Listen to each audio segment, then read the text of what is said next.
स्वन्मामकं हृदयामुल आचार्यवाचः प्रणमामि भाष्य बोधिनी स्थायिकराश्च्यास्ता वत्स्वान्तमागत्य कृपापतास्ता मदीयवाचं रजयत्वलं प्रतिम् नमामि यमुनां सकलसिद्धिहेतुं मुदा मुरारिपदपङ्कजस्फुरदमन्दिरमुत्सठां तटस्थनवकाननप्रकटबोधपुष्पाङ्गुनां सुरासुरसुपूजितस्मृतिदुष्यमित्रते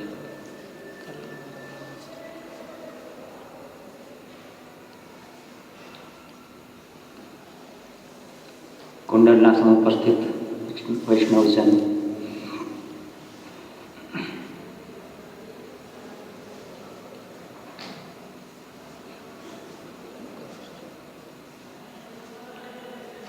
શ્રી મહાપ્રભુજીએ કૃપા કરી આપણને પુષ્ટિ માર્ગ બતાવ્યો. એવો માર્ગ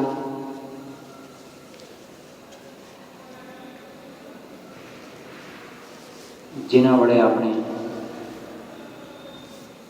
આપણું કલ્યાણ જે શ્રેય છે એ કરી શકીએ. આપણું સાચું જીવન અને ધ્યેય કયું છે, આ જીવનનું શું ઉદ્દેશ્ય અને મહત્વ છે, એ રસ્તું શાસ્ત્રોક્ત રીતિથી મહાપ્રભુજી આપણને સિદ્ધ કરીને બતાવ્યું. પુષ્ટિ માર્ગ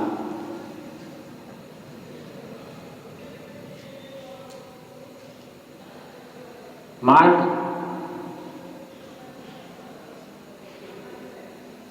ઘણા વર્ષોથી ચાલતો રહે છે. એના અંદર વચમાં તકલીફો આવે છે, પરિસ્થિતિઓ બદલાય છે, શાસનની પરિસ્થિતિઓ બદલાય છે, વ્યક્તિઓની પરિસ્થિતિઓ બદલાય છે, યુગની પરિસ્થિતિ બદલાય છે. અનેક પરિવર્તનો હોતા છતાં પણ જે વ્યક્તિઓ આચાર્ય ચરણના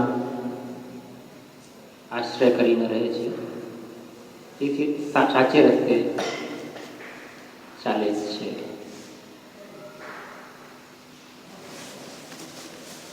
પરંતુ આ જમાનો અથવા આ સમય એવો આવ્યો છે કે જેના અંદર પરિવર્તન ઘણી જલ્દી થઈ રહ્યા છે. ચાહે આપણા પરિવારના વિષયમાં હોય, પરિવારના આપસના સંબંધોના વિષયમાં હોય, આપણાને બીજા લોકોના સંબંધો વચ્ચેનો હોય,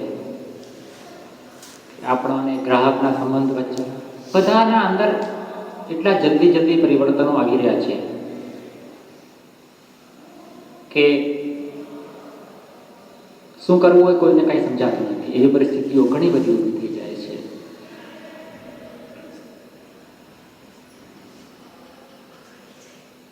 વ્યક્તિઓનું રહન સહન, શહેરી જીવનમાં રહેવું, નોકરી કરવું, ત્યાં બધું અપરસ મર્યાદાનું પાલન કરવું, નભાવવું, સેવા કરવી, એટલે ઘણા બધા પ્રશ્નો નવા ઊભા થતા જાય છે, જે ક્યાંય પુષ્ટિ માર્ગ સામે અથવા બીજા માર્ગો સામે પણ કદાચ નહોતા.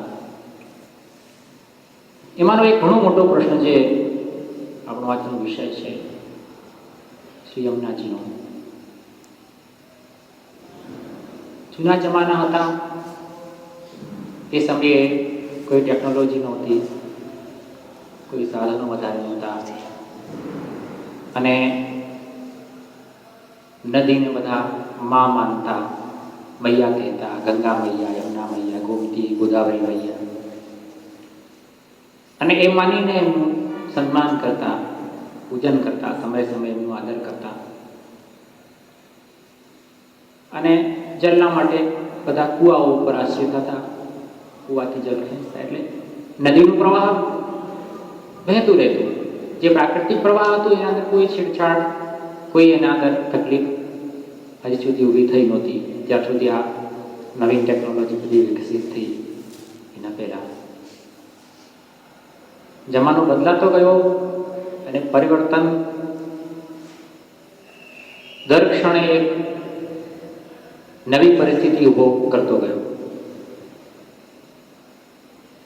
હવે લોકોને હાથથી પાણી ખેંચવાનું બંધ થઈ ગયું, મોટરો આવી ગઈ, વીજળી આવી ગઈ, એટલે ઘણા બધા બીજા ઉપકરણો આવી ગયા.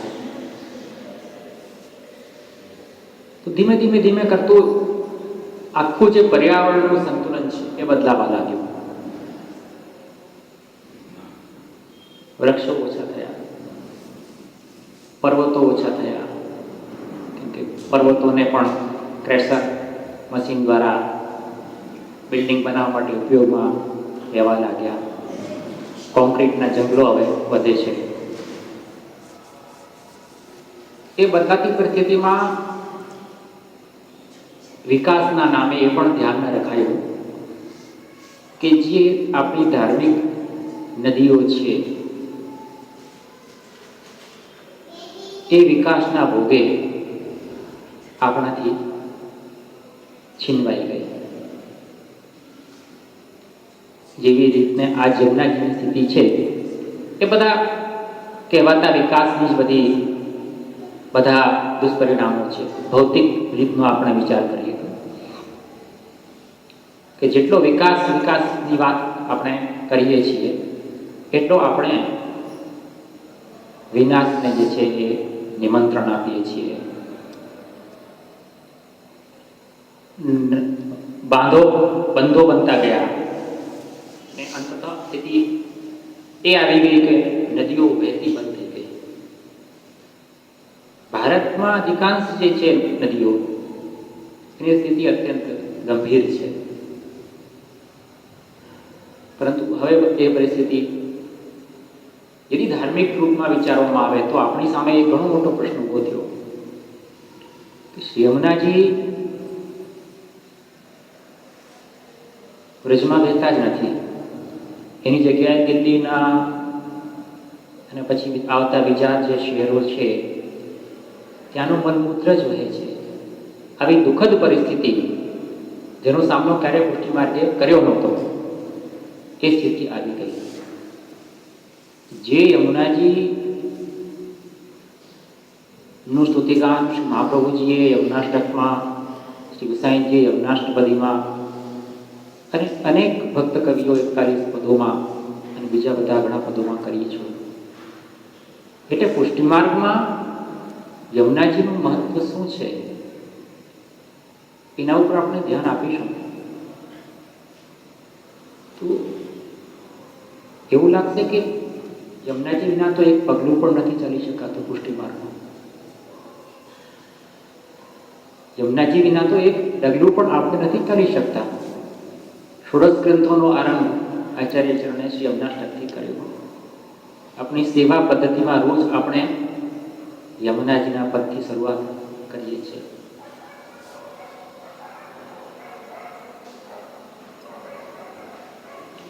આપણે રોજ રાતના યમુનાજીની સ્તુતિ કરીએ છીએ, સાંજના યમુનામાની આરતી કરીએ છીએ.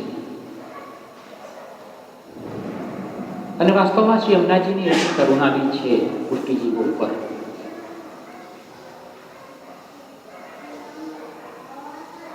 પરંતુ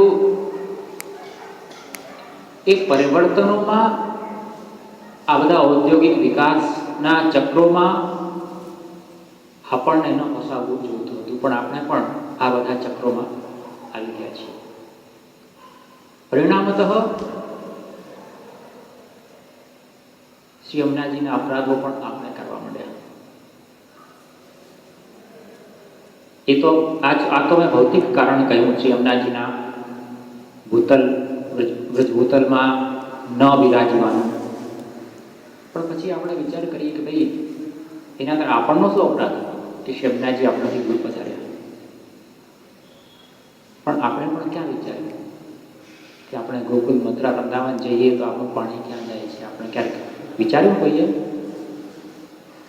આપણે પણ વિચાર્યું. એટલે આપણું જલ મલમૂત્ર એ યમુનાજીમાં જાય. એનાથી વધારે દુઃખદ વાત કંઈ નહીં હોઈ શકે. એ ઘણું મોટું અપરાધ આપણાથી થઈ રહ્યું. જ્યારે કે પહેલાના લોકો જેમ અમારા ગોકુલમાં કહું કે ગોકુલમાં જ બધા મંદિરોના અલગ સોસ કુવાઓ હતા, એના અંદર પાણી જતું અને સોસાઈ જતું જમીનમાં. ધર્મશાળાઓમાં એ વ્યવસ્થા હતી, અર્થાત આવનારા વૈષ્ણવોને પણ એ જોગવાઈ હતી કે અમારું પાણી એમના જીવનમાં જાય. એટલે ધર્મશાળાઓ વાળાઓએ પણ એના કુવા કરી રાખ્યા.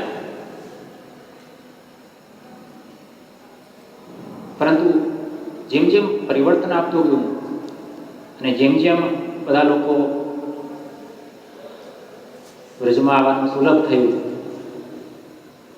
તો જે વસ્તુ સુલભ થાય એની કિંમત નથી રહેતી, એની કિંમત આપણે ગણકારતા નથી. જે વસ્તુ આપણને અત્યંત જલ્દીથી પ્રાપ્ત થઈ જાય તો એની કિંમત આપણે સમજી નથી શકતા. તો એમનાજી સાથે પણ આપણે એમ જ કર્યું કે એમનાજી આપણે મળવા માંડ્યા તો બીજી બધી વાતો આપણે ભૂલી ગયા. આપણે અપરાધ કરી રહ્યા છીએ એમનાજીનો, તો એમનાજી તો દૂર વધારે છે.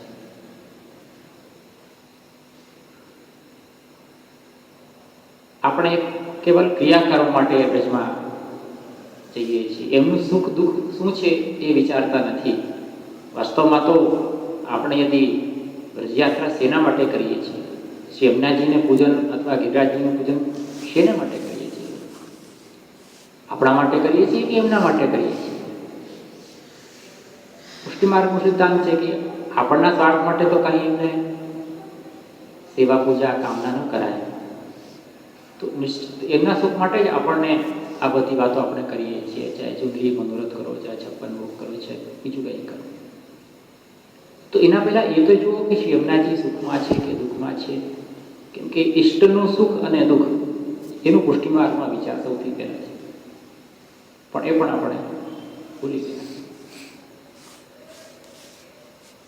એનું કારણ કે યમુનાજીનું મહાત્મ્ય, યમુનાજીનો સંબંધ, યમુનાજીનો જે રિશ્તો આપણા સાથે છે પુષ્ટિજીવ સાથે, અને જે એમની કૃપા અપ્રત્યક્ષ રૂપમાં આજે પણ આપણા ઉપર વરસી રહી છે, એને આપણે સમજી ન શક્યા, ભૂલી ગયા. યદ્યપિ બધી શ્રી મહાપ્રભુજીએ પ્રગટ કરી છે, કોઈ પણ માર્ગ કે સંપ્રદાયમાં યમુનાજીનું આટલું મહાત્મ્ય નથી જેટલા આપણા સંપ્રદાયમાં છે. પુષ્ટિ સંપ્રદાયમાં શ્રી યમુનાજીની જે મહત્તા છે એ મહત્તા બીજા કોઈ સંપ્રદાયમાં નથી. એટલે સૌથી પહેલાં આપણી જવાબદારી હતી કે શ્રી યમુનાજીની આવી સ્થિતિ થાય એના પહેલાં જ આપણે કંઈ કરતા, પણ આપણે ન કર્યું. આપણે અપરાધ પણ કરતા રહ્યા. આપણે ત્યાં નવા નવા ગેસ્ટ હાઉસોના અંદર રૂમની બુકિંગ કરાવતા રહ્યા, નવા નવા ગેસ્ટ હાઉસના અંદર રૂમની બુકિંગ કરાવતા રહ્યા કે મથુરામાં મારું એક રૂમ, વૃંદાવનમાં એક રૂમ ને ગોકુલમાં એક રૂમ. પણ એનું પાણી ક્યાં જાય, એની શું વ્યવસ્થા છે, એનો કોઈ વિચાર કર્યો? ન કર્યો. કિશોરીબાઈની વાર્તામાં આપણે શ્રી યમુનાજીનો ઉલ્લેખ આવે છે.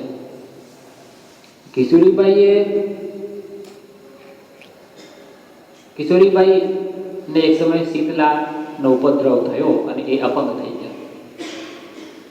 એમનું શરીરનું અંગ માત્ર કામ ન કરે એવી સ્થિતિમાં આવી ગયા. પણ શ્રી યમુનાજીનું રટણ ચાલુ રાખ્યું. તો વાર્તામાં ભાવ પ્રકાશમાં લખ્યું છે કે એમની આવી અવસ્થા, અપંગ અવસ્થા, અને એકદમ જે કોઈ લખવાવાળો માણસ કાંઈ ન કરી શકે એવી અવસ્થા કેમ થઈ? તો વાર્તામાં લખ્યું છે કે લીલામાં એ નંદબાવાના ઘરમાં સેવા કરતા અને એમણે પોતાના એઠા વાસણો યમુનાજીમાં ધોયા. એ અપરાધથી કિશોરીબાઈની આવી અવસ્થા થઈ.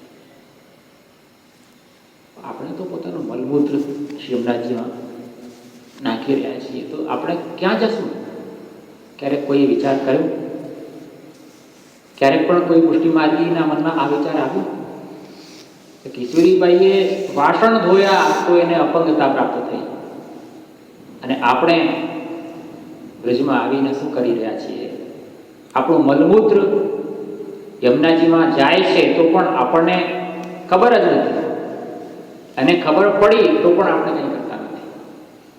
એનાથી દુઃખદ વાત શું હોઈ શકે છે? તમે પોતાના મનમાં વિચાર કરીને જુઓ. જ્યારે કે આજે તો ટેકનોલોજી છે, આજે પૈસા છે, આજે બધું ઉપકરણો છે, સાધનો છે. જૂના જમાનામાં તો કાંઈ નહોતું, તો પણ ધ્યાન રાખતા લોકો. પણ આપણને અંદર કેમ કે જે સહેજમાં પ્રાપ્ત થાય, સુલભ થાય, એની કિંમત ન થાય. તો યમુનાજી પણ સુલભ થઈ ગયા, ગિરિરાજજી પણ સુલભ થઈ ગયા, તો બધાની કિંમત આપણે ભૂલી ગઈ.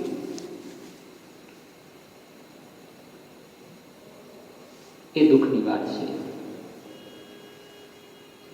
યમુનાજીની શું કિંમત છે આપણા માટે, એની યદિ સમજવાની કંઈક કોશિશ આપણે યદિ કરીએ થોડીક,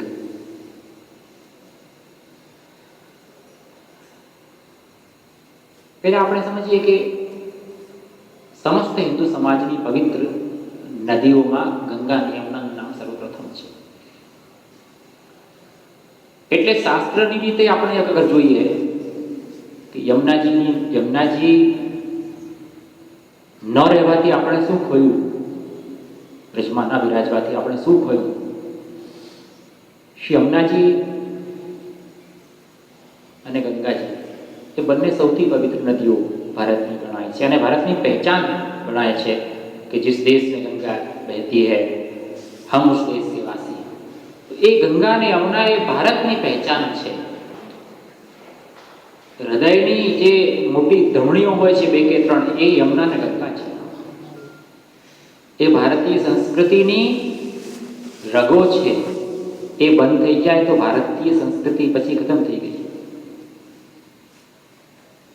એટલા માટે એનું સાંસ્કૃતિક મહત્વ, આપણી સંસ્કૃતિ માટેનું કેટલું બધું મહત્વ છે. બીજી વાત, શાસ્ત્રમાં લખ્યું કે આ બધી નદીઓ લોકોને પવિત્ર કરવા માટે, લોકોના પાપ દૂર કરવા માટે આવેલી છે. હવે આ નદીઓ જ અગર નહીં રહે તો પાપો તો વધવાના જ. યમનાષ્ટકમાં પણ વાત કહી કે જલપાન માત્રથી યમયાતનાથી મુક્ત થઈ જાય છે. યમુનાજીનું જે જીવ કંઈ પણ એની બુદ્ધિ ન હોય, યમુનાજી પ્રત્યે ભાવ ન હોય, તો પણ એ પાન કરે ને તો એની યમયાતના નથી મળતી, એના બધા પાપો દૂર થઈ જાય છે. અને તમે જોયા હશે કે જેટલા પણ તીર્થો છે આપણા બધા, એ નદીઓના, પવિત્ર નદીઓના કિનારે છે. સૌથી મોટું આપણું જે ધાર્મિક મેળો કુંભ, એ યમુના અને ગંગાના સંગમથી બને છે. અને એ સંગમ આજે થતું જ નથી, કેમ કે યમુનાજી જ નથી. તો કેટલી બધી આધ્યાત્મિક ક્ષતિ આપણે ભોગવી રહ્યા છીએ. એ આપણે હિન્દુ માત્રનો વિચાર આ કરવો જોઈએ. આ કેવળ પુષ્ટિ માર્ગનો વિચાર નથી, આ હિન્દુ માત્રના માટે કરવાનો વિચાર છે. હિન્દુ માત્રને આ વિષયમાં વિચારવું જ પડશે. બીજી વાત, જ્યારે આપણે સંપ્રદાયની દ્રષ્ટિ ઉપર આવીએ, સંપ્રદાયની દ્રષ્ટિથી શ્રી યમુનાજીનું શું મહાત્મ્ય છે?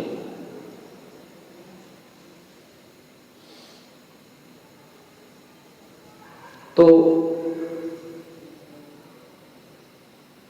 પદોમાં રસિક પ્રીતમ શેરરાયજીએ કહ્યું છે कि ब्रह्म संबंध जब होते या जीव को तभी इनकी भुजा वाम भर गए, दौड़ कर सोर कर जाए देशों कहे, अति आनंद मन में जो भर गए.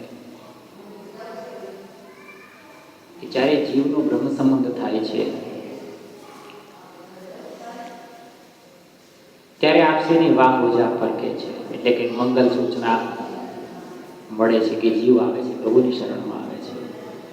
અને આપસી અત્યંત પ્રસન્ન થઈને પોતાના પ્રિય પાસે જઈને, શ્રી કૃષ્ણ પાસે જઈને એ વધાઈ આપે છે કે આ જીવ આપને શરણે આવે છે. હવે આ પરિસ્થિતિમાં તમે જુઓ કે જીવ યમુનાજીને ઓળખતો નથી, કેમ કે એ તો આવી જ રહ્યો છે શરણે. યમુનાજીનું સ્વરૂપ તો પછી સમજશે માર્ગમાં આવીને. એના પહેલા તો એની રક્ષણ કરવાની જવાબદારી યમુનાજીએ સંભાળી લીધી. જેમ એક અબોધ બાળક હોય, એને માં સંભાળી જ લે છે ને, ચાહે બાળક એને કંઈક કહે કે ન કહે, કે સમજે કે ન સમજે, પણ બાળકને કેમ માં સંભાળી લે છે. એવી રીતના જીવને બ્રહ્મ સંબંધ થાય એ વાત તો એક અલગ છે, પણ એના આગળ પણ એમનો કંઈક રોલ છે.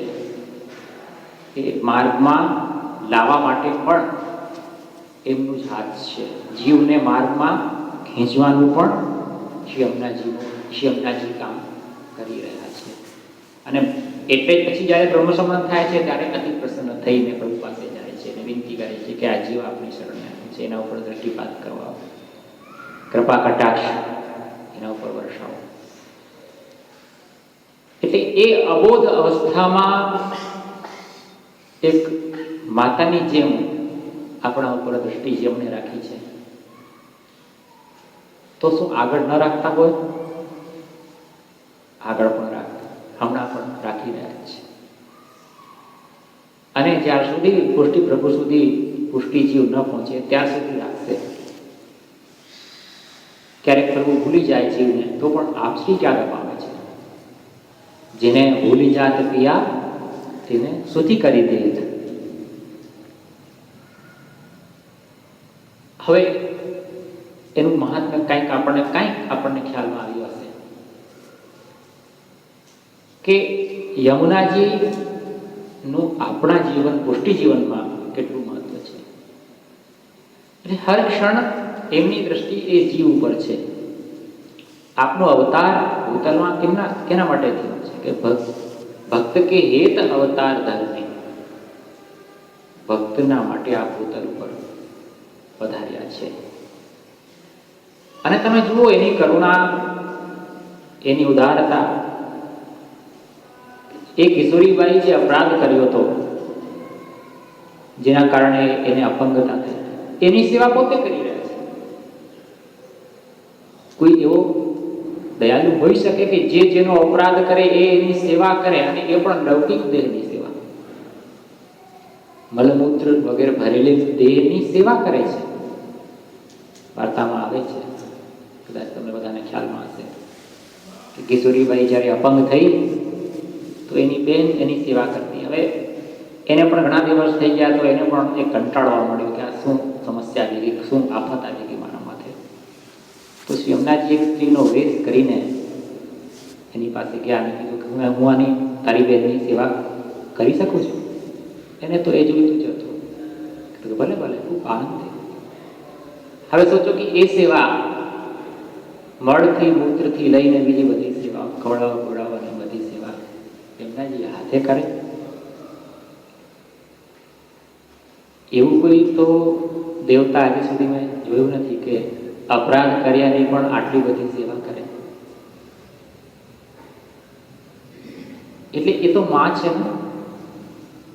તેથી પુષ્ટિ માર્ગમાં એને ક્યાંય પણ માં કહેવામાં આવી નથી, પણ એનું એટલું બધું વાત્સલ્ય છલકાય છે કે આપણે એને માં કહીએ છીએ. તો આપણે કલ્પના કરો કે પુષ્ટિ જીવના આગળ વધારવામાં યમુનાજીનો કેટલો મોટો હાથ છે, કેટલી મોટી કૃપા છે કે ક્ષણે ક્ષણે જીવ અપરાધ કરે છે તો પણ એના ઉપર એક કૃપા જ કરે છે.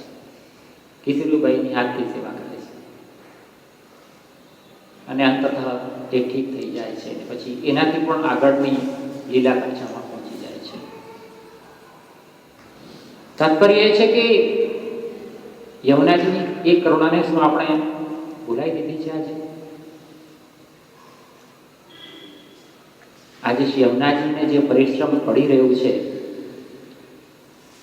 એ આપણે કેમ સહન કરી રહ્યા છીએ? કેમ એના માટે કંઈ પ્રતિરોધ કરતા નથી? લોકો કહે છે કે અમે શું કરીએ ભાઈ, સરકારના હાથની વાત છે. પરંતુ જ્યારે જે લાસ્ટ યાત્રા થઈ હતી તેના અંદર તમે ઘણા બધા લોકો આવ્યા જ હતા. એનો પણ એક મોટો અસર થયો હતો, તમને ખ્યાલ હશે તો. અને એનો અસર યાત્રા ફેલ થઈ કે પાસ થઈ એ પોતપોતાની રીતે બધા આકલન કરવા સ્વતંત્ર છે. કિંતુ આજની પરિસ્થિતિમાં જ્યારે આપણે 15 માસની યાત્રાની જ્યારે ઘોષણા કરી તો એના માટે ભૌતિક રીતે આપણા પાસે ઘણા બધા શસ્ત્રો છે જે આપણે બીજેપીએ જે સમર્થન આપ્યું હતું એ સમર્થન કોઈ પાર્ટી આપ્યું નહોતું. તમને બધાને ખ્યાલ છે, તમે તો બધા હતા જ ત્યાં અંતિમ સુધી. લોકસભામાં કે આપણે દિલ્હી વિધાનસભામાં કે આપણે રાજ્યસભામાં જે બીજેપીના નેતાઓએ યમુનાજીના માટે મહેનત કરી, એ મહેનત એમને પાછી યમુનાજીએ કૃપા કરીને સત્તા આપી દીધી. દેશમાંથી સત્તા પરિવર્તન એક આશ્ચર્યજનક ઘટના, પરંતુ અમારું માનવું એ નિશ્ચિત કે એક યમુનાજીની કૃપા, એ લોકોએ સમર્થન કર્યું. અહીંયા સુધી કે હરિયાણામાં કોઈ દિવસ બીજેપીની ગવર્મેન્ટ બની નહીં, પણ આ વખતે બની કેમ કે યમુનાજીનું સમર્થન એમણે કર્યું. અને કોંગ્રેસે કાંઈ ન કર્યું એટલે એની સરકારનું પતન થઈ ગયું.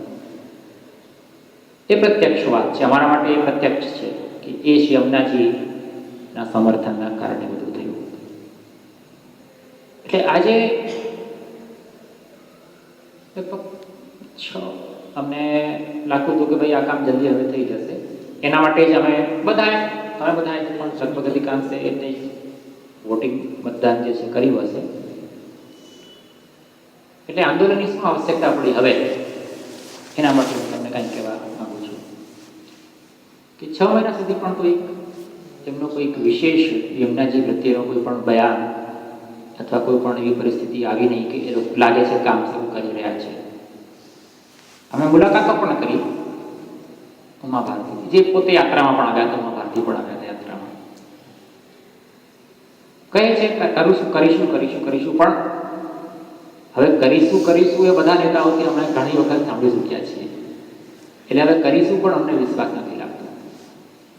અને બીજી વાત એ પણ અવિશ્વાસની આવે છે કે વારંવાર સુપ્રીમ કોર્ટ ગંગાજીના માટે કેન્દ્રને ચેતવણી આપતો હોય છે. જ્યારે કેન્દ્ર સરકારને 6 મહિના થયા ત્યારે સુપ્રીમ કોર્ટે ચેતવણી આપી કે ભાઈ તમે તમારા કાર્યકાલમાં તો આ કામ પૂરું કરશો કે નહીં. અને 2-4 દિવસ પહેલા મેં વાંચ્યું, એમણે કીધું કે આ શતાબ્દીમાં આ કામ થશે કે નહીં ગંગાજીનું. એટલે જે ઘોષણાપત્રમાં જે તમારી વાત છે એને પણ આજે સુપ્રીમ કોર્ટ ફટકાર લગાવી રહી છે, તો યમુનાની વાત તો પછી રહી, તો ઘણી પાછળ રહી ગઈ. એટલે અમે ઉમા ભારતીજીનો વિશ્વાસ કરીએ, પણ એમના પાસે ઘણી બધી એવી પરિસ્થિતિઓ હોય છે. હવે જેમ જલની વાત છે કે જલ છોડો તો તરત છોડી શકે છે, તરત જલ છોડવામાં શું તકલીફ શું છે, પણ પહેલાની વાત અલગ હોય છે, સત્તામાં આવવાને પહેલાની અને પહોંચવા પછીની બીજી વાત હોય છે. તો એટલા માટે ફરીથી નક્કી કર્યું અમે કે ભાઈ હવે તો પછી તમે લોકો નથી સમજતા, તો હવે આંદોલન ફરીથી અમને કરવું પડશે. કેમ કે હવે તમે જે હથિયારો કોંગ્રેસના ખિલાફ અમારી સાથે હતા, ત્યારે તમે કોંગ્રેસના ખિલાફ જે શબ્દ બાણો ઇસ્તેમાલ કર્યા હતા, એ શબ્દ બાણોનો તર્ક અમારી પાસે છે, હવે મીડિયા પાસે પણ છે ને વિરોધી પક્ષો પાસે પણ છે. તો તમારા જ ચલાવેલા જે તીરો છે એ તમારા ઉપર ઇસ્તેમાલ થવા લાગશે. ભાઈ જે યાત્રા 2 વર્ષ પહેલા તમે સમર્થન આપતા હતા અને આજે તમે એનો વિરોધ કરી રહ્યા છો, કેમ? એ પ્રશ્નો નહીં આવશે બધા. એટલે લાખ સંદેશ ઉમા ભારતીજીનો બીજા પણ બીજેપી નેતાઓનો હતો કે ભાઈ અમે બધું કરીશું, પણ અમે એટલા માટે વિશ્વાસ કરતા નથી કે જ્યાં સુધી યમુનાજી છોડો ત્યારે આપણે વિશ્વાસ કરીએ. કંઈ અમે જે યમુનાના બધા વિશેષજ્ઞો છે એને મળી ચૂક્યા છે. યમુનાજીના પર્યાવરણના વિષયના જેટલા પર્યાવરણવિદો છે મોટા છે, હિમાંશુ ઠક્કર છે, એક આપણે મનોજ મિશ્રાજી છે, અને બીજા પણ 2-3 છે.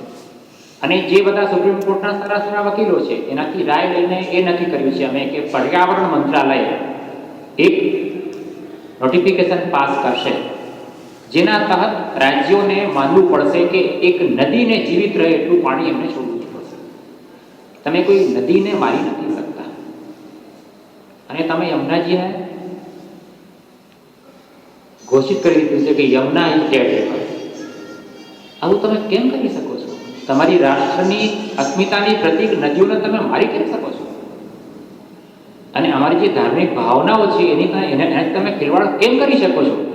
જ્યારે કે કોઈ બીજા સંપ્રદાયની ધાર્મિક ભાવનાથી થોડી પણ ખિલવાડ થાય તો તમે એના માટે ઊંચા નીચા થઈ જાઓ છો. અને અમારી જે ધાર્મિક ભાવના જેના ઉપર ટકેલી છે, જેના ઉપર પુષ્ટિમાર્ગનો અસ્તિત્વ ટકેલો છે, એ યમુનાજી સાથે એ આસ્થાથી ખિલવાડ તમે કર્યું કેમ? અને એને ડેડ રિવર એ કહે છે આજે તમે કહો છો, કેન્દ્ર સરકારનો વિભાગ કહે છે, અને યુનાઇટેડ નેશન પણ એ વાત કહે છે કે દુનિયાની સૌથી પ્રદૂષિત નદીઓમાં યમુના છે, અને દિલ્હીથી આગળ Yamuna dead river, Yamuna is dead river એમ કહે છે.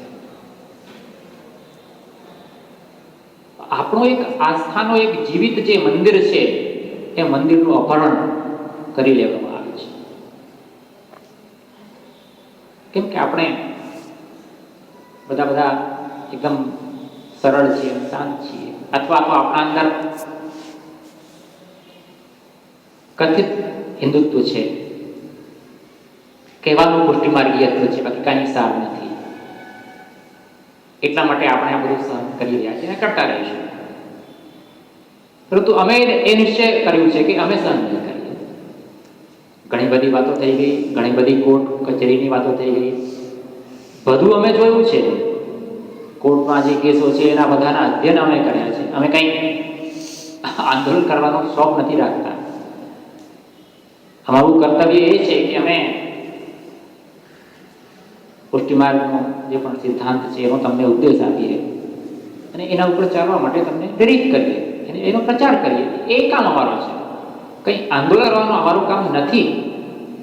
પણ એટલી બધી વિચારણાઓ, ચર્ચાઓ, ગોષ્ઠીઓ, અદાલત, આ તે બધું કરીને પણ જ્યારે કામ ન થયું, ત્યારે આ સ્થિતિ ઊભી થઈ કે ના, હવે જનાંદોલન ઊભા કર્યા સિવાય બીજો કોઈ રસ્તો નથી.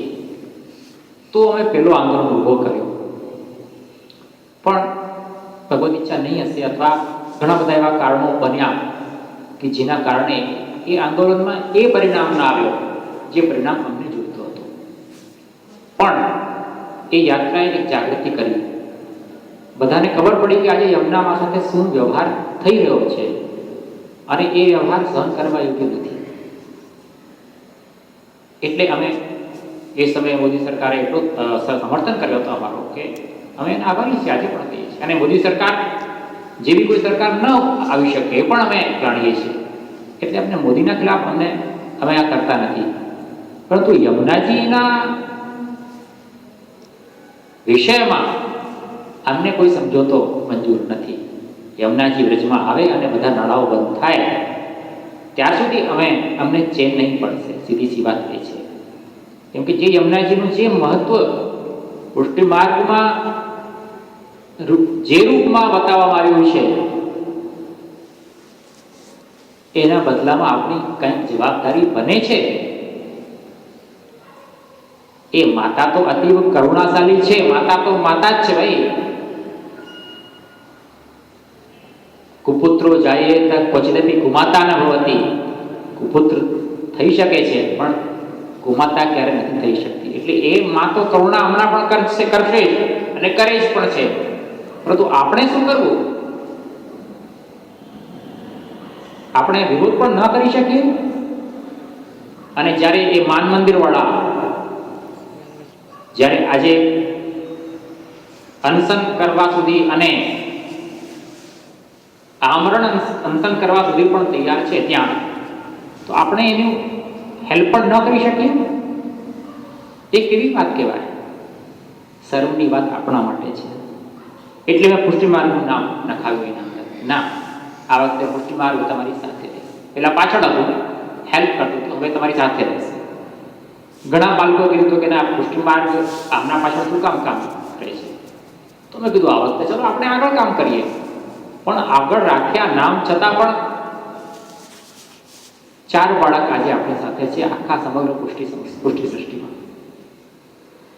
મને ઘણું દુઃખ થાય છે કે બીજી બધી વાતોમાં તો આપણે એક થઈએ કે ન થઈએ, પણ યમુનાજીનો મુદ્દો કેવો છે કે જેના અંદર આપણે એક નથી થઈ શકતા. એના અંદર પણ સૃષ્ટિવાદ, એના અંદર પણ ભિન્ન ભિન્ન દ્રષ્ટિકોણ શું કામ? અને મેં તો બધાને પત્ર લખ્યું હતું કે આપણે બધા ભેગા થઈએ લાસ્ટ યાત્રામાં જે થયું કંઈ તકલીફો બધાને બતાવતા હતા કે અપમાન થઈ ગયું ને એવું થઈ ગયું. મેં કીધું કે આપણે બધા મળીએ, પુષ્ટિ માર્ગ આપણું નામ આપ્યું છે, મેં આપ્યું છે, આપણે પૂછ્યું નથી, પરંતુ મને એવું લાગ્યું કે ના, પુષ્ટિ માર્ગનું આ કર્તવ્ય છે એટલે કરવું જોઈએ. તમે વિચારો કે પુષ્ટિ માર્ગનું આ કર્તવ્ય છે કે નહીં? એક પુષ્ટિ માર્ગીનું આ કર્તવ્ય છે કે નહીં કે આ અન્યાયને સહન ન કરી શકે અને એનો પ્રતિકાર કરે, એના માટે ઊભો થાય.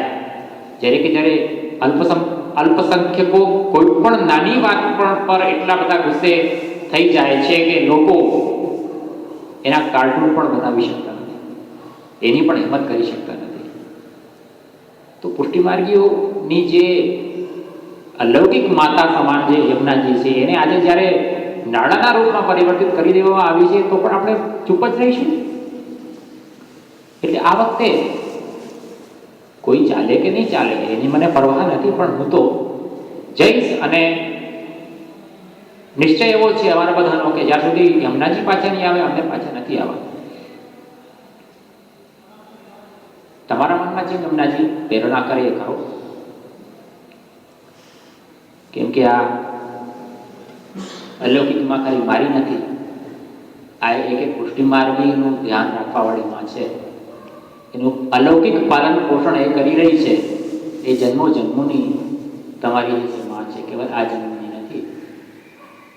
યમુનાજીનું જે મહાત્મ્ય છે એ આપણે ભૂલી ગયા છીએ કદાચ, એટલા માટે હું તમને આ વાત બધી કહી રહ્યો છું કે જે બીજાએ કરવાનું કામ હતું આપણે કરવાનું, એ બીજા કરી રહ્યા છે. અને આપણે એને થોડું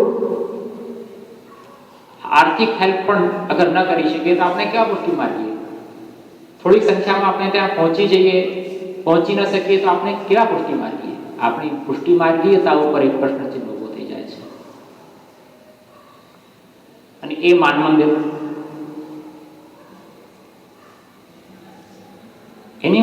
એનો હું ઘણો આદર કરું છું. એ રમેશ બાબા નામના જે વ્યક્તિ કે જે સરકાર સામે ઊભા રહી શકે છે. કોઈ પણ લાસ્ટ યાત્રામાં હું બધા જ પુષ્ટિ માર્ગના મહાન વ્યક્તિઓ પાસે ગયો હતો, પણ કોઈએ આ વિષયમાં બે શબ્દોના સમર્થન પણ ન લખીને આપ્યું. મોટા ઉદ્યોગપતિઓને પણ મળ્યો હતો, કેમ કે પૈસાની જરૂર હોય જ આના અંદર. એટલી બધી લાખ લોકોનો તમે યાત્રા લઈને ચાલો તો એના અંદર દ્રવ્યની શું ન પડે જરૂર? એટલા માટે હું બધાને મળ્યો હતો, પણ કોઈની હિંમત ન ચાલે. સ્વાભાવિક વાત છે. અમારા યુપીમાં જ્યારે મુલાયમ સિંહ મુખ્યમંત્રી હતા ત્યારે કોંગ્રેસ સરકારને ટેકો આપતા હતા સમાજવાદી પાર્ટીના મુખિયા. તો અને જ્યારે વિધાનસભાનું ચુનાવ આવે તો કોંગ્રેસના ખિલાફ ઉમેદવાર પણ ઊભા કરે. પત્રકારે પૂછ્યું કે ભાઈ, તમે કેન્દ્રમાં તો સપોર્ટ આપી રહ્યા છો અને અહીંયા તમે કોંગ્રેસના સામે ઉમેદવાર ઊભું કરી રહ્યા છો, આ શું ખેલ છે કે ત્યાં સમર્થન ને અહીંયા વિરોધ? આ તો કંઈ ખેલ છે અંદર. તો કીધું ના ભાઈ પત્રકાર બંધુ, વાત એવી છે કે આ જે કોંગ્રેસ છે એની પાસે બે મોટા હથિયારો છે. કે શું? કે એક તો ઇન્કમ ટેક્સ વિભાગ અને એક સીબીઆઈ. એ તરત તમારા પાછળ અમે ટેકો પાછો ખેંચ્યો તમારા ઉપર એ લાગુ કરી દે. કે ઘોટાળા કરી ચૂકેલા માણસને તો આવું ભય થાય છે. પણ આપણા મહાન સંતોને શું કામ ભય થવું જોઈએ? આપણા મહાન આચાર્યોને શું કામ ભય થવું જોઈએ? એમને પણ ભય થાય છે. એટલે આજે પણ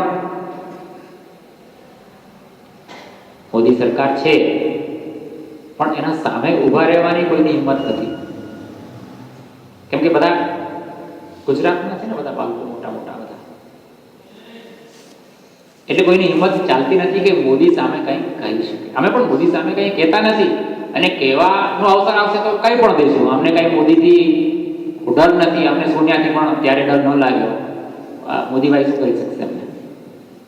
અમે યમુનાજી માટે કામ કરી રહ્યા છીએ. અમે પણ મોદીના સમર્થક છીએ, પણ જ્યારે યમુનાનું કામ આવશે તો મોદીભાઈ એક તરફ રહેશે અને યમુનાનું કામ પહેલા રહેશે. અને એમણે જે વચનો આપ્યા છે અમે તો એ જ એમની સામે રાખવા જઈ રહ્યા છીએ. જે સુષ્મા સ્વરાજે જે લોકસભામાં ભાષણ આપ્યું હતું કે અગર रायबरेली में यमुना बहती तो आज शुद्ध हो गई होती. सोनिया गांधी ઉપર કટાક્ષ કર્યો હતો એને. રાયબરેલી સોનિયા ગાંધીનું ચુનાવ ક્ષેત્ર છે એટલે પહેલું इसलिए पहला उपाय ये है कि तुरंत हथनी कुंड से पानी छोड़ा जाए. હવે એ તીરો છે આપણા પાસે, એમના જ કહેલા વાક્યો એ આપણા તર્કસના બધા હથિયારો છે. આપણે એક યાત્રા લઈને અગર પહોંચીશું, આ બધા તીરો જે છે એ મોદી સરકારને ઘાયલ કરશે. વિપક્ષ પણ આ વિશે ઉપાડશે, મીડિયા પણ ઉપાડશે, અને યુપીના ચુનાવ આવનારા છે. એટલે મોદી સાહેબે નહીં ચાહે કે આ બધા યાત્રિકો મારી છબીને નુકસાન પહોંચાડે. એટલે નિશ્ચિત આ વખતે કંઈ ને કંઈ થશે એવું અમારો વિશ્વાસ છે. અને એક વૈષ્ણવ મને ફોન કર્યો જેણે લાસ્ટ ઘણી સેવા કરી હતી. એના અંદર કીધું કે ફરીથી આપણે શું કામ કરી રહ્યા છીએ, કેટલા લાખો રૂપિયા આપણે પેલી યાત્રામાં ખર્ચ્યા, બગાડ્યા. તો મને થોડો ગુસ્સો આવ્યો. મેં કીધું ભાઈ તમે તમારી માની તબિયત ખરાબ હોય અને તમે કરોડ રૂપિયા ખર્ચો ને તમારી માં હરિશરણ થાય તો તમે એમ કહી શકો છો કે મારા પૈસા વ્યર્થ ગયા? તો તમે યમુનાજી માં માટે એમ કેમ કહી શકો છો કે અમારા પૈસા વ્યર્થ ગયા? અને એ માં ને તમે જે ખર્ચો કર્યો છે, તમારી જે લૌકિક માં, એ વ્યર્થ નથી ગયો, એ પણ તમારા ખાતામાં લખાશે ઉપર કે તમે માની સેવા કરી. એટલું પુણ્ય તમારા ખાતામાં લખાશે. તો યમુનાજી અગર આપણે સાચી રૂપથી સેવા કરી હોય તો શું નહીં જોતા હશે કે આ લોકો બિચારું જેવું તેવું પ્રયત્ન પણ કરી રહ્યા છે, પણ મારા માટે કરી તો રહ્યા છે. એટલે એને તમે વ્યર્થ ગયું એમ કેમ કહી શકો છો? ઘણા બધી શંકાઓ, ઘણી બધી વાતો આવતી હોય છે, પરંતુ મને તો એ બહાનાથી વધારે કંઈ લાગતા નથી. છટકવાના બહાનાઓ બધા લાગે છે. કોઈ પણ પ્રશ્ન મેં બધાને લખ્યું, મેં બધા બાળકોને લખ્યું. આપને આ વિષયમાં કોઈ પણ ટેકનિકલી પ્રશ્ન હોય, કોઈ પણ કાનૂનથી પ્રશ્ન હોય, કોઈ પણ આપણને કંઈ પૂછવું હોય તો બધું સમાધાન મારી પાસે છે કે અમે કેમ આંદોલન ફરીથી ઊભું કરી રહ્યા છીએ. પણ કોઈ પૂછે તો ખરા તો કાંઈ વાંધો નહીં.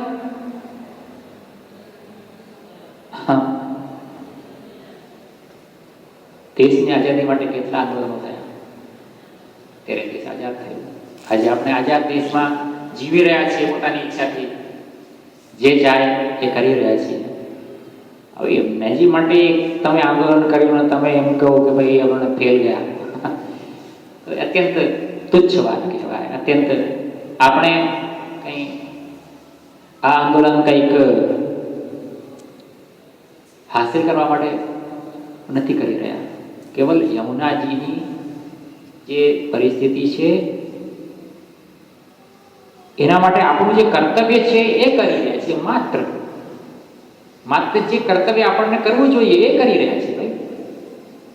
ભાઈ તમે તમારું કોઈ સંબંધી બીમાર હોય કે જેલમાં હોય તો તમે શું કરો એના માટે? કરો છો કે નથી કરતા? કાંઈ પોતાની શક્તિ ખર્ચો છો કે નહીં ખર્ચો છો? પોતાના પૈસા ખર્ચો છો કે નથી ખર્ચતા? પોતાનો ટાઈમ એના ઉપર ખર્ચો છો કે નથી ખર્ચતા? તો જેનું આપણા ઉપર સદા દ્રષ્ટિ છે, અને આ જન્મની નહીં પણ જન્માંતરોની દ્રષ્ટિ જેની છે, એના માટે અગર થોડું સમય, થોડા પૈસા, થોડો ટાઈમ આપણે यदि ખર્ચીએ તો એ અંદર તમારું શું જશે? અને તમને કરવું જ જોઈએ. અગર તમે નથી કરતા તો માતા તો કુમાતા નહીં થાય, પણ તમે કુપુત્ર જરૂર થઈ જશો. મારું કહેવાનું આશય અહીંયા કેવલ એટલું જ છે કે ફરીથી જે આંદોલન થાય છે એના અંદર વધારે જોરશોરથી આપણને ભાગ લેવાનો છે. અને સરકાર અમને વિનવી રહી છે કે તમે આ નહીં કરો, કેમ કે એ સંતો પણ અમારી સાથે છે કે જે બીજેપીના કહેવાય છે.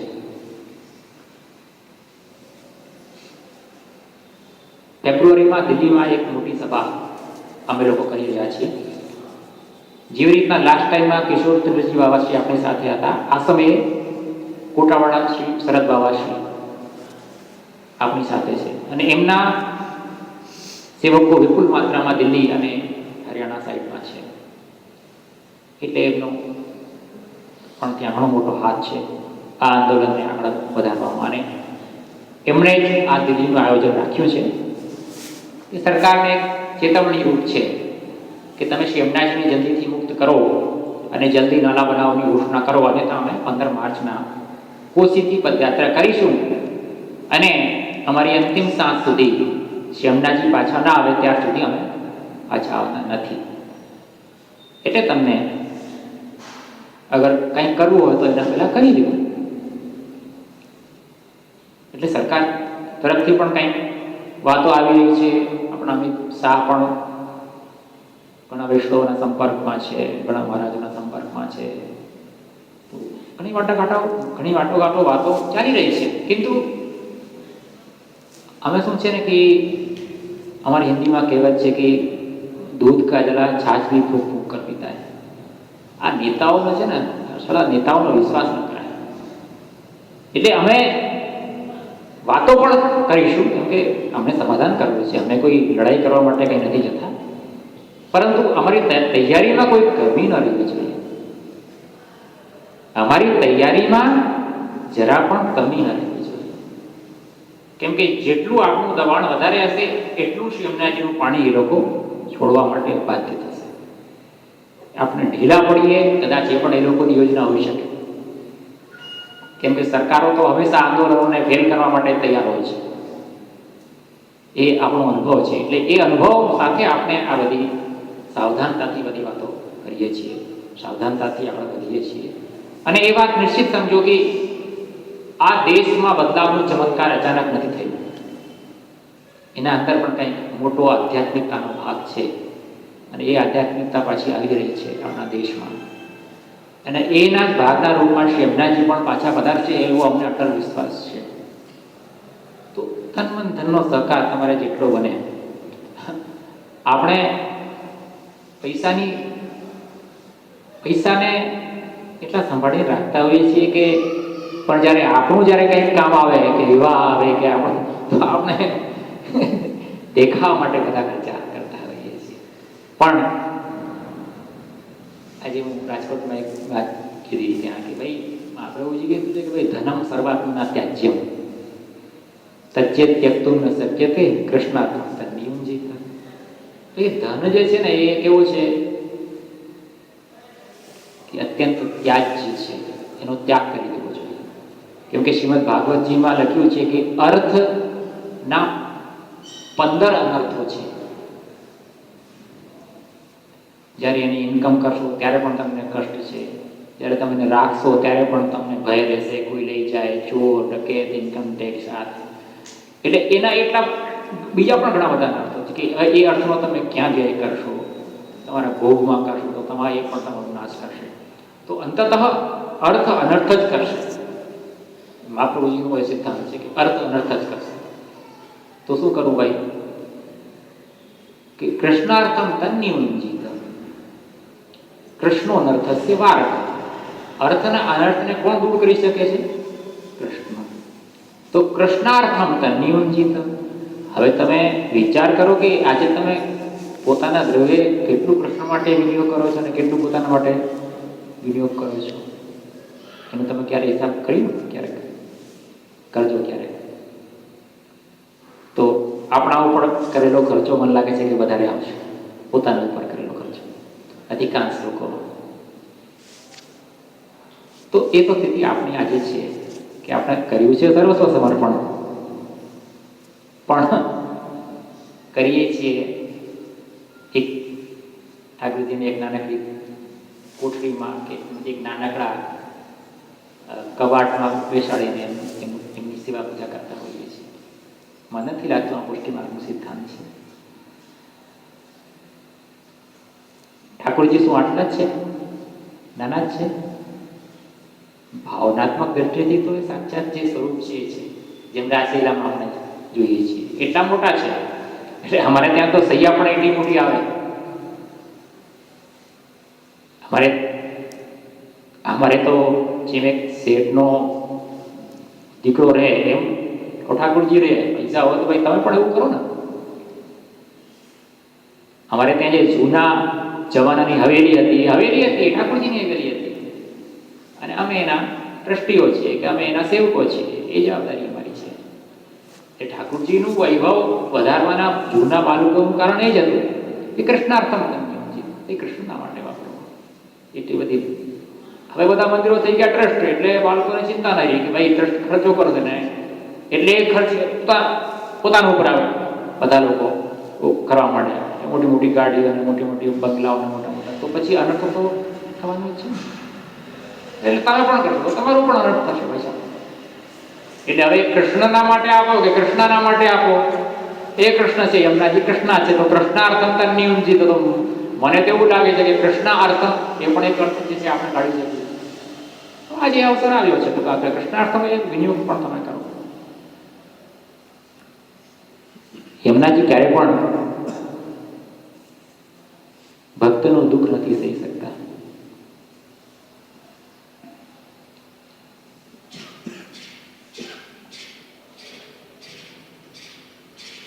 દુઃખ સંબંધ કે હરણ, આજે એ જ વાત ચર્ચા ચાલતી હતી.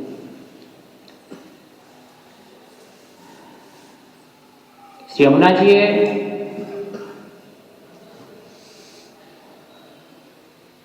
મહાપ્રભુજી એમનું સ્વરૂપ સમજાવતા શું કામ પધાર્યા ભૂતલ ઉપર, તો કહે છે કે સગો સગતિ દંતુરા સમધિરૂઢ દોલોત્તમા મુકુંદ રતિ વર્તિની જે બંધુ સુતા, કે ઠાકોરજીને મળવા માટે પધાર્યા છે એવું મહાપ્રભુજી ભાવના કરી રહ્યા છે. જ્યાં યમનોત્રી પાસે કલિંદગીરી મસ્તક ઉપર આક્ષેપની ધારા પડે છે અને પછી જ્યારે પથ્થરો ઉપર આપનો પ્રવાહ જાય છે તો કેવું લાગે છે કે આપ અતિ આતુર ગતિથી એક ડોલીમાં જેમ દુલ્હન જાય છે, સઘોષ એટલે કે પોતાના પ્રેમ ગીત ગણગણાતી, એ રીતની ભાવના એ વ્રજના માટે પધાર્યા છે, વ્રજપતિને મળવા માટે પધાર્યા છે. અને આજે એ દુઃખની વાત છે કે આપણે જોઈ રહ્યા છીએ વ્રજમાં પણ શ્રી યમુનાજીના દીકરા ચડ્યા અને આનાથી વિપરીત પરિસ્થિતિ છે. દિલ્હીનું જે કેમિકલ વાળું 34 કરોડ લીટર જળ જે છે જે આજે વ્રજમાં આવી રહ્યું છે એ એટલું ખરાબ જળ છે કે અમારા આખા વ્રજના નહીં પણ દિલ્હીથી લઈને ઇટાવા સુધી જ્યાં આ પ્રદૂષણ માર કરી રહ્યો છે એના બંને ભાગમાં 40 કિલોમીટર સુધીનું પાણી એટલું ખરાબ થઈ ગયું છે કે જે kidney fail, heart fail, cancer અને ડાયાબિટીસ, ચર્મ વગેરે રોગોને ઉત્પન્ન કરી રહ્યા છે. તો આ કેવલ આપણો કર્તવ્ય વ્રજને બચાવવાનો પ્રશ્ન આવી ગયો અહીંયા, કેમ કે વ્રજવાસીઓના જીવન પણ આજે ખતરામાં છે. આ બધી બીમારીઓ જ્યારે એમને થાય તો એ અસમય મૃત્યુને પ્રાપ્ત થાય છે. બધા વિચારો લોકો તમે મથુરામાં જતા હશો તો દરેક ચોબાને ડાયાબિટીસ છે હવે દરેક ઘરમાં. જ્યારે કે પેલા તો કેટલો મીઠો ખાઈ જતા અને કોઈને કાંઈ નહોતું થતું. અમારા ગોકુલમાં જોતા અમારા જેવા બધા લોકોની કિડની ફેલ થઈ ગઈ. અમારાથી નાનાઓને ડાયાબિટીસ છે, ઘણાને એક ઘરમાં 5 છે રોગી. જે યમુનાજીના કિનારે છે એને તો 5 ને છે. તો એ બ્રજવાસીઓનો જીવન ખતરામાં છે. શ્રી યમુનાજીની આવી પરિસ્થિતિ છે. એટલા માટે આ બધી પરિસ્થિતિઓમાં તમને જે લાગતું હોય તમારું કર્તવ્ય તમે સમજી જાઓ અને યમુનાજીનો ઋણ ચૂકવવાનો તો નહીં પણ એ ઋણનો એક અંશ કાંઈ પણ દેવાનો કંઈ અવસર આવ્યો છે તો એ લાભ લઈ લ્યો. મને તો લાગે છે કે એ પરીક્ષા કરવા માંગી રહ્યા છે કે ભાઈ તમે મને કેટલું માની રહ્યા છો. બાકી એ તો સર્વસમર્થ છે, પોતાની ઈચ્છાથી પણ આવી શકે છે. એટલે મારું અંતિમ કહેવાનું એ જ છે કે જે પણ તમારાથી બને, જેટલું પણ તમારાથી બને, તન મન ધન ત્રણેયનો વિનિયોગ આમાં તમે કરાવશો તો તમે શ્રી યમુનાજીની આશીર્વાદના પાત્ર બનશો. એ નિશ્ચિત વાત છે. એમના કૃપા ભાજન બનશો એવું નિશ્ચિતપણે જ છે, એવું કહી શકું છું. ઘણી બધી વાતો છે પણ સમય નથી એટલો બધો કહેવાનો, પરંતુ એવા નિશ્ચિત તમે સમજો કે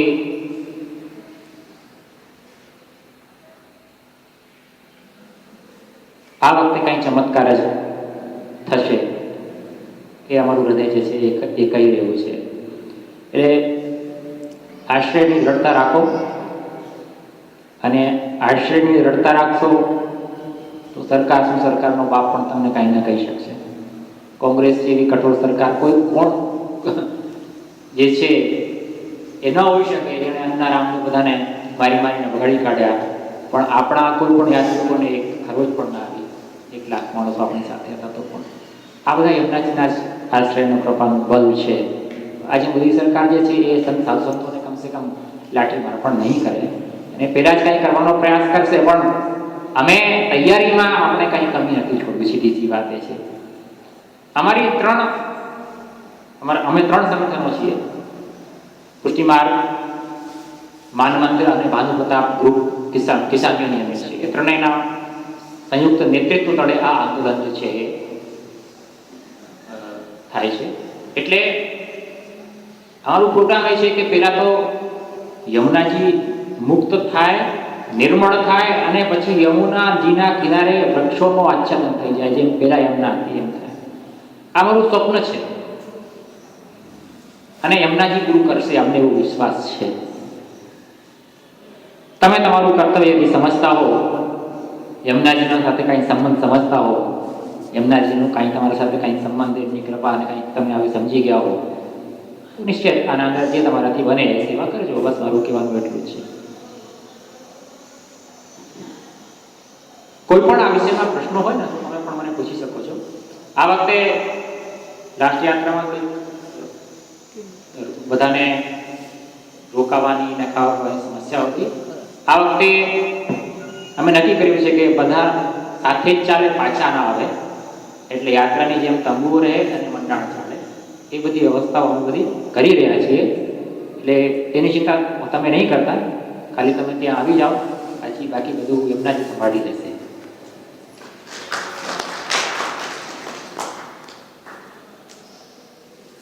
આ વિષયમાં કોઈ પણ પ્રશ્નો હોય તો તમે નિશ્ચિત મને ક્યારે પણ પૂછી શકો છો, ચાહે ટેકનિકલ હોય, ચાહે બીજી કોઈ બાબતના હોય પ્રશ્નો. કેમ કે ઘણા બધા લોકો ઘણા બધા શંકાઓ ઉપજાવી દેતા હોય છે, પણ મારા મનમાં આ બધી વાતો એટલી બધી ક્લિયર છે, કેમ કે અમે વર્ષોથી આ જ કામ કરી રહ્યા છીએ.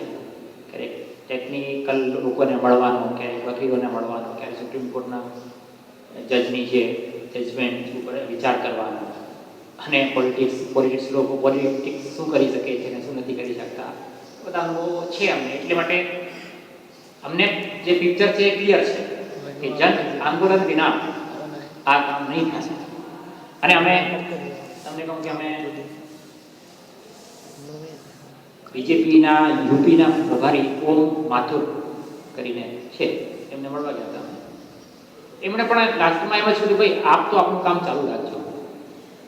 મારો મતલબ એ છે કે ભાઈ ખાલી આપણા કહેવાથી પાણી છોડે એવું લાગતું નથી, કેમ કે હરિયાણાના કિસાનો બી પાછી ઉત્પાદ કરશે,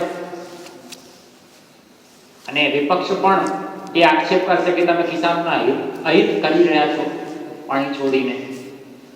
ભૂમિ અધિગ્રહણમાં તો તમે સંશોધન કર્યું કાનૂનમાં, એ કિસાનોનું અહિત છે. હવે પાણી છોડો છો એટલે તમે કિસાન વિરોધી સરકાર છો, પણ જ્યારે આપણે યાત્રાઓ પડશું તો એ ચાલે છે આપણી સાથે આવી જશે, કેમ કે એ લોકોને વિરોધનો મુદ્દો જતી.